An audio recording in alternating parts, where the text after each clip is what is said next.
Chapter 9. Then verily the first covenant had also ordinances of divine service and a worldly sanctuary. For there was a tabernacle made, the first, wherein was the candlestick and the table and the showbread, which is called the sanctuary. And after the second veil, the tabernacle which is called the holiest of all, which had the golden censer, and the ark of the covenant overlaid round about with gold, wherein was the golden pot that had manna, and Aaron's rod that budded, and the tables of the covenant.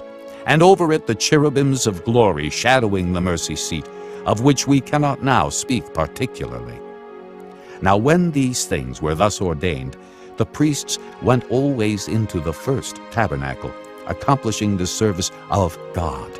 But into the second went the high priest alone, once every year, not without blood, which he offered for himself and for the errors of the people.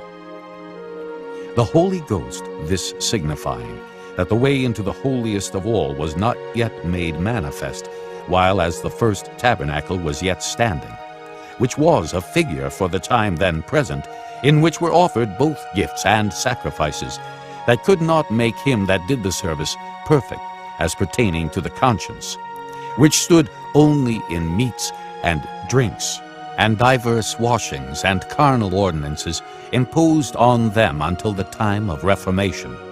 But Christ, being come an high priest of good things to come, by a greater and more perfect tabernacle, not made with hands, that is to say, not of this building, neither by the blood of goats and calves, but by his own blood he entered in once into the holy place, having obtained eternal redemption for us. For if the blood of bulls and of goats, and the ashes of an heifer, sprinkling the unclean, sanctifieth to the purifying of the flesh, how much more shall the blood of Christ, who through the eternal Spirit offered himself without spot to God, purge your conscience from dead works to serve the living God. And for this cause he is the mediator of the New Testament, that by means of death, for the redemption of the transgressions that were under the first testament, they which are called might receive the promise of eternal inheritance.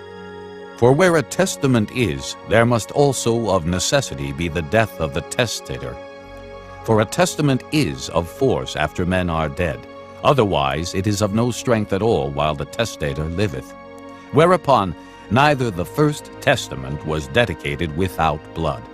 For when Moses had spoken every precept to all the people according to the law, he took the blood of calves and of goats, with water, and scarlet wool, and hyssop, and sprinkled both the book and all the people, saying, This is the blood of the testament which God hath enjoined unto you. Moreover, he sprinkled with blood both the tabernacle and all the vessels of the ministry. And almost all things are by the law purged with blood, and without shedding of blood is no remission. It was therefore necessary that the patterns of things in the heavens should be purified with these, but the heavenly things themselves with better sacrifices than these. For Christ is not entered into the holy places made with hands, which are the figures of the true, but into heaven itself, now to appear in the presence of God for us. Nor yet that he should offer himself often, as the high priest entereth into the holy place every year with blood of others. For then must he often have suffered since the foundation of the world. But now, once in the end of the world hath he appeared to put away sin by the sacrifice of himself. And as it is appointed unto men once to die, but after this the judgment, so Christ was once offered to bear the sins of many. And unto them that look for him shall he appear the second time without sin unto salvation.